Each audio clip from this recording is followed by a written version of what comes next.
Okay, so we love him, but he's done it again. Almir has said something on stream this week that we should probably have a chat about. This time, it revolves around paying for legacy heists. Now, this isn't the first time that Almir has found himself in a little bit of hot water with the community. Just a few weeks back, he put out quite the passionate call to action for players to come back to Payday 3 and try all of the new content that they've put into the game, but that call to action didn't really go down too well. I held my tongue about that last statement because I think that what Almir said was pretty straightforward, so I didn't really feel that I had anything to add to the situation. But the reason I want to talk about this particular comment is threefold. Well, firstly, I want to make sure that what Almir said doesn't get misconstrued. Secondly, I want to discuss what he said. At the end of the day, he asked a question, so I want to give an answer. And finally, I want to discuss the ramifications of what he said. But of course, before we talk about all of that, well, what did he say exactly? And I think it's important that you hear it in his own words. Here's a question for a chat that I've been thinking about. So if, let's say we want to do a legacy heist. All right. So a heist based on a Payday 2 heist or a Payday heist, all right?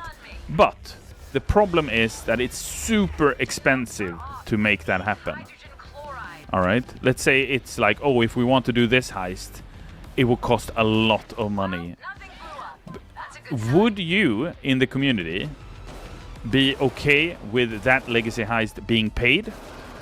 Or is there like a stance in the community where an idea that all legacy heists have to be free, no matter how much they cost to make? Yeah, that's quite a big question to bring up in the middle of a Heist with Almir stream, and so I thought we should break it down a bit, starting off with what Almir actually said. I've seen the narrative stray a little bit towards all legacy heists are going to be paid now, but that's only half the story. From the way Almir brings it up, it sounds like they have a particular heist or a handful of heists in mind that are going to cost a lot to produce. Remember, Almir pins the entire conversation on production costs, so let's not lose sight of that when we're talking about what he said. It doesn't exactly take a rocket scientist to work out that heists like Big Bank and Hoxton Breakout or Hotline Miami are all going to cost a lot more to remake than a smaller heist like Harvest and Trustee Bank or Jewelry Store. So I think it's quite clear that Almir isn't saying that all legacy heists going forward are going to be paid for. He's asking if the community stance is that all legacy heists should be free. And I fear that our answer to that question is going to have a little bit of an impact on the types of heists that we get going forward. At the end of the day, if we say we're not willing to pay for legacy heists, perhaps that means we'll only be getting the smaller scale heists from the previous games, at least for the first few years of Payday 3's life. Or, even worse, could that mean that we run the risk of getting watered down versions of masterpieces like First World Bank? So, running with the conclusion that Almir is asking, if a particular legacy heist is expensive to make, would you be okay with us putting a price tag on it? Well, there isn't really a simple answer here, so let's break it down even further. Starting off with why I think Almir asked this question to begin with, and I think that's got something to do with how the game was likely planned to work financially. Just before we jump into that, I do want to say that I'm not a game developer, I don't work at Starbreeze, so this is just my assumption, but I think it's a pretty good educated guess. So, I think it's clear that Payday 3's first year of paid DLC is supposed to recoup not only the production cost of the DLC itself, but also the production costs of all the free content coming out that year as well, which I think would explain why Syntax Error was priced so highly, and I'm not coming to defend Syntax Error's pricing, I still think that was ridiculous, but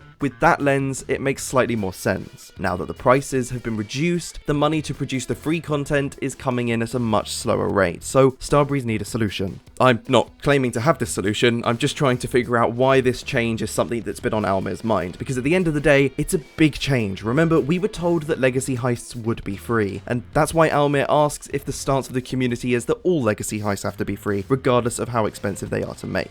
Which I think is a more than fair question to ask. We've got to remember that that promise of free legacy content was made when the pricing for the DLCs worked slightly differently, and it would be quite a big oversight not to take that into account here. So I'm going to give my answer to Almir, and it's no, not all legacy heists have to be free, but I think there are some serious prerequisites that must apply before a price tag for a legacy heist is even considered. Firstly, the heist must be a one-to-one recreation, if not expanded upon. upon, and that includes all of the RNG variations, and if we're talking about something like Big Bank, that also includes pre-planning. Secondly, and I'm sure this is a given, the heist must have been paid DLC for the game it's originally from, and taking that even one step further, I'd absolutely love to see some sort of grandfathering system work, kind of like the Wolfpack did with Payday 2 and Payday the Heist, where if you owned the Wolfpack DLC in Payday the Heist, you just got instant access to it in Payday 2. Or at the very least, I'd like to see players who own the original heist be offered the Payday 3 Legacy Heist at a reduced price. And finally, the heist must be reasonably priced in comparison to the individual heist price from Payday 3.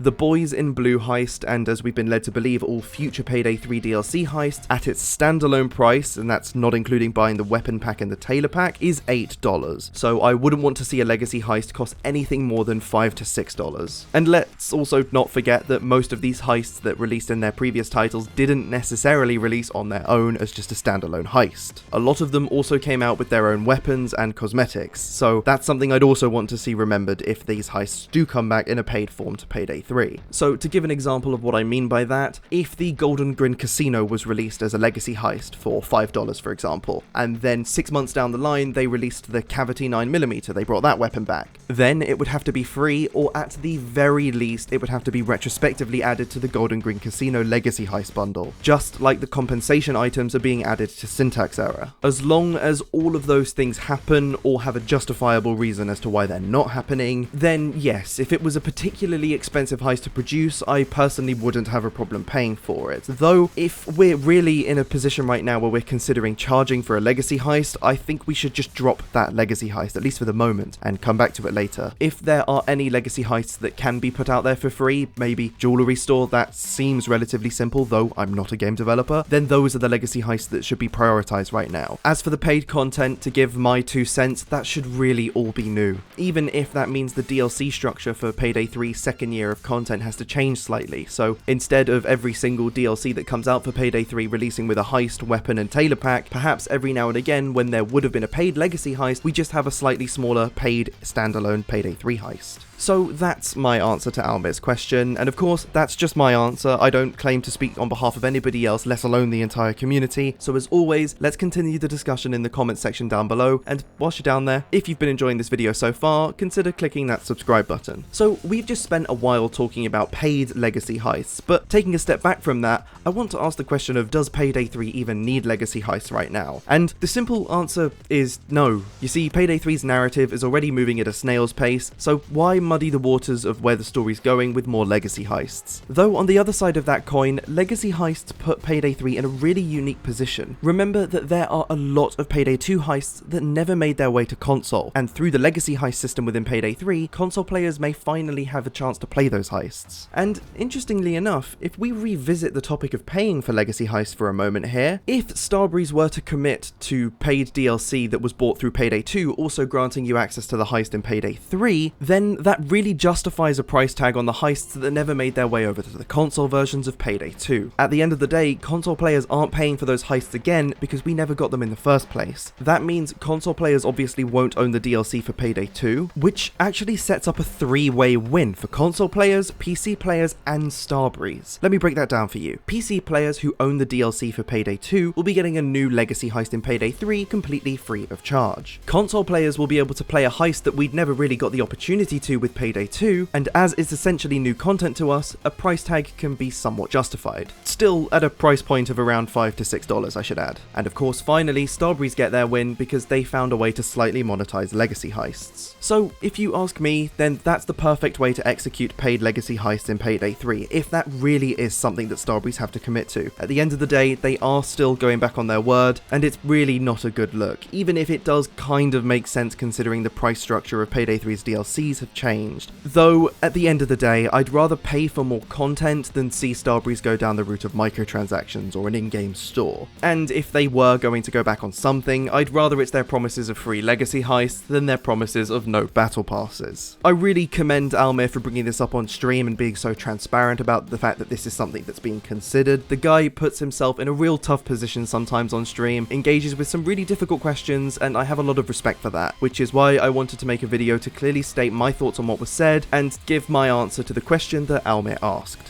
We all love Almir in the Payday community, and now we can actually use his mask in-game. Finally, his mask is available as a current Twitch drop. The Almir mask Twitch drop is running from now until August 19th, so stop by some of your favourite Payday 3 Twitch streamers for at least an hour to earn that. This week's blog post took a deep dive into the statistics of Mask Mania, but of course we discussed Payday 3's first event at length last week. You can click the video on screen now to learn all about how that event kind of missed the mark, and I'll see you in the next video.